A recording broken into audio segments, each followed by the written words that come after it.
Allez, parce qu'il faut bien commencer. Hello, hello, hello, j'espère que tu m'entends bien. J'espère avoir fait tous les réglages. Merci pour ta compréhension, merci pour ton non-jugement, parce que du coup, this is my first time. Enfin, du coup, ma première vidéo YouTube. Donc pour moi, c'est un réel honneur, une réelle célébration aujourd'hui, en cet instant, de pouvoir enfin, voilà, déposer mes graines, de pouvoir nourrir en fait mes projets du cœur. Et donc aujourd'hui, c'est aussi une des graines que je veux déposer et manifester. Voilà. Ok, je vais faire de mon mieux aussi pour ne pas trop m'éparpiller. C'est pour ça que du coup, devant moi, j'ai mon ordinateur. Alors, j'ai pas relu. J'ai pas relu tout ce que j'ai écrit. Je sais que ça a été vraiment naturel en fait pour moi de d'écrire ce qui me venait parce que au départ, je voulais faire un plan, une introduction. Euh, mais j'ai cette part en moi, en fait, qui aime beaucoup le côté intuitif des choses, le côté improvisé. Mais je sais que l'improvisation, parfois, ne peut pas apporter une forme de clarté globale. Anyway, voilà. Euh, Aujourd'hui, je voulais te partager un sujet qui me tient beaucoup, beaucoup, beaucoup, beaucoup à cœur et qui, pour moi, a eu une grande importance dans ma vie récemment. C'est au sujet de ma détox d'Instagram. J'ai désactivé mon compte Instagram durant 7 mois, de janvier 2024 à juillet 2024, donc il n'y a pas très longtemps. Et waouh, j'ai beaucoup, beaucoup appris. Et je vais commencer en fait par répondre à cette question, le pourquoi en fait j'ai commencé ce processus-là et surtout d'où c'est venu en fait cette idée pour moi de vouloir désactiver mon compte Instagram. Et j'ai noté la problématique d'incarner, mettre en pratique les connaissances que je recevais. Là, ce qui me vient à l'esprit, c'est cette idée en fait que avant que je fasse avant que je désactive mon compte Instagram, j'avais cette attitude à consommer des contenus, consommer, consommer, que ce soit Instagram, que ce soit YouTube, que ce soit Netflix, que ce soit les messages de mes proches. Je consommais, en fait, j'étais vraiment dans cette forme de surconsommation. Et en fait, ce que j'ai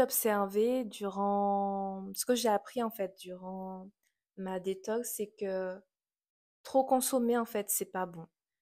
Trop consommer, c'est pas bon parce que du coup, tu ne te permets pas, donc du coup, je me suis pas permise de pleinement digérer, de pleinement intégrer en fait ces informations-là.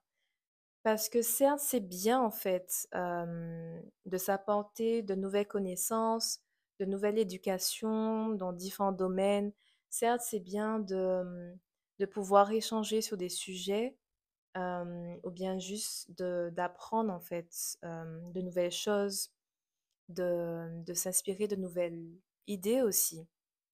Certes, c'est bien tout ça, mais à quel moment en fait tu te crées un espace pour pleinement intégrer, pour pleinement digérer et surtout, surtout, surtout pour pleinement mettre en pratique justement ce qui t'est donné, ce que tu consommes. Et moi, l'observation que je me suis faite, c'est que quand je consomme trop de contenu, en fait, je stresse. Quand je consomme trop de contenu, je me sens tellement surchargée mentalement que j'en viens à ne pas dormir, en fait, le soir. Mes pensées deviennent, il y a ce mot en français qui dit overthinking, dans le sens où tu as tellement de pensées envahissantes que du coup, ton cerveau, ton mental n'arrive pas à pleinement se reposer. Et ça a été une des leçons que j'ai apprises Et aussi une des observations que je me suis faites durant ces mois-là, c'est que du coup, ouais, je consommais trop de contenu.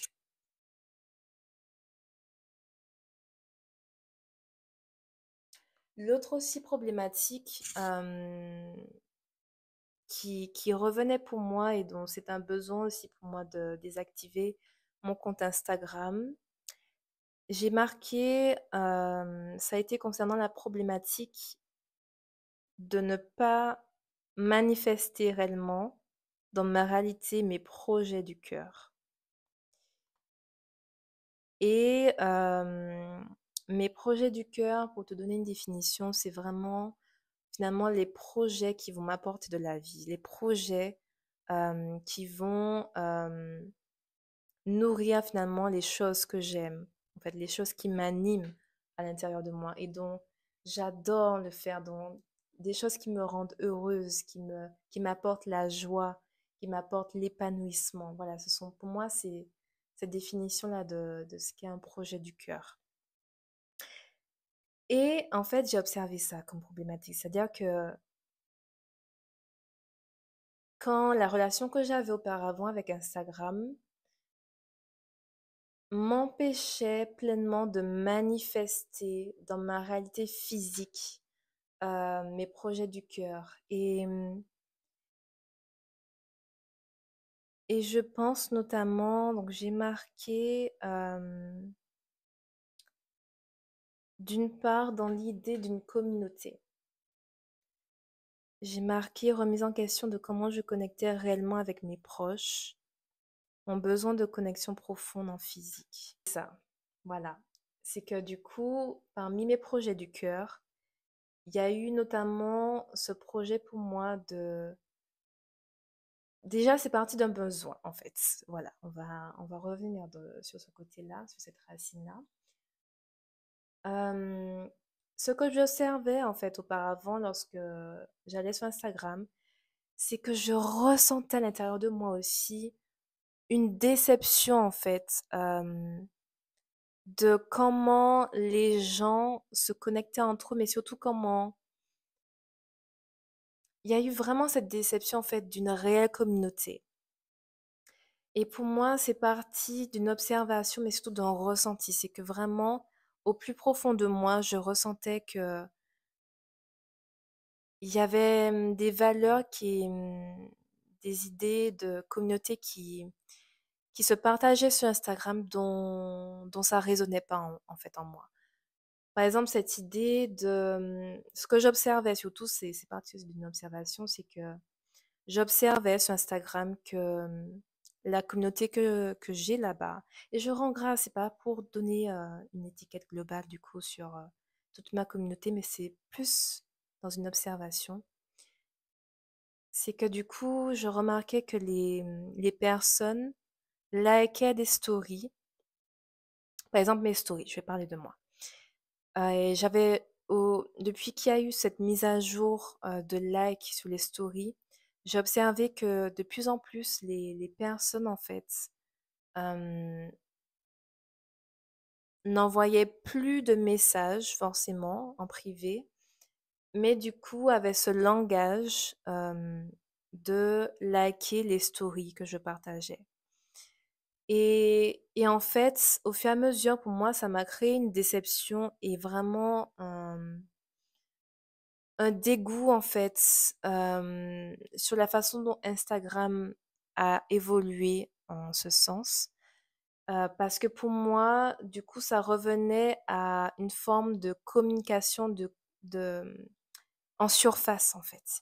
Il y avait vraiment ce côté en surface qui prenait de plus en plus de place en fait sur l'application Instagram. Et ça résonnait pas en fait en moi parce que du coup, ça a révélé un besoin pour moi d'avoir une réelle communauté, oui, mais aussi une réelle communication avec l'autre. Et pour moi, l'aspect en surface, elle n'a pas sa place.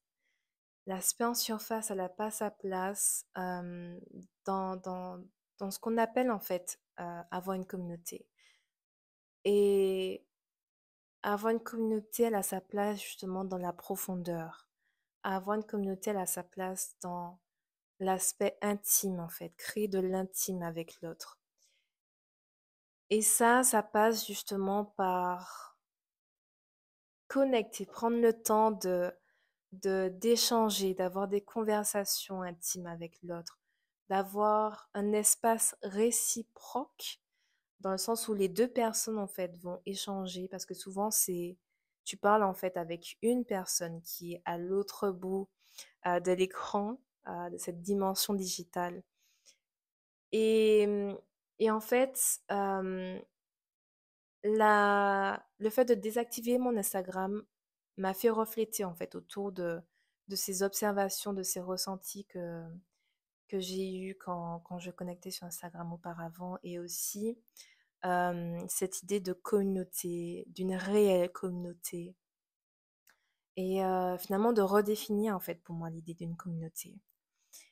Et c'est ça, j'ai marqué mon idée de communauté digitale sur Instagram était erronée. Je ne prenais pas non plus le temps de connecter avec chaque personne qui commentait avec mes photos par exemple, m'envoyait un message. Et c'est ça aussi qui est beau et sain lorsque j'ai désactivé mon compte Instagram, c'est que aussi j'ai pu m'asseoir en fait aussi avec la relation que j'ai également nourrie avec Instagram. Et j'ai pu refléter aussi sur mon attitude, sur cette idée de communauté.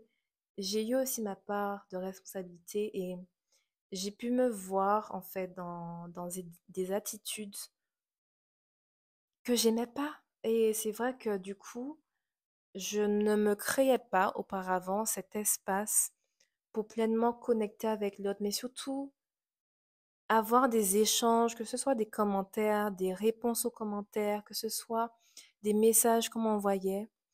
Je prenais pas le temps de créer un espace pour pleinement être dans la présence de ce que je recevais, mais aussi de pouvoir utiliser ma créativité pour donner ou en tout cas avoir un échange, répondre de façon personnalisée, ou en tous les cas, donner des réponses que j'aimerais recevoir en fait tout simplement et c'est des réponses en fait qui inspirent, qui nourrissent cet aspect de profondeur et par exemple, hem, un exemple que je peux te donner, c'est dans un commentaire, par exemple. Voilà, un commentaire qu'on me donne